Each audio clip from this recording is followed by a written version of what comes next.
मैं तोड़ गुण लागा दूंगा। ये सत्य नाम सत्य पुरुष पीता, तोरे कुल की बेटा मैं कहा क्यों। जे बार जन्म में लेते हो बाबा, मैं तो चौका पंथी गाते होगा। हे सत्य नाम सत्य पुरुष पिता, सत्य नामी मैं कहा क्यों। चौका लगा लेते हो बाबा तोरे पंथी लगा लेते हो बाबा तोरे चौका लगा लेते हो बाबा तोरे पंथी लगा लेते हो। जब जब जन्म में लेते हो बाबा,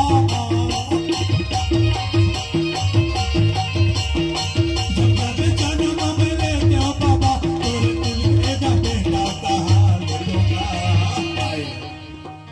बाबा तोरे पंथी लगा लेते हो बाबा तोरे चौका लगा लेते हो बाबा तोरे पंथी लगा लेते हो बाबा तोरे चौका लगा लेते हो।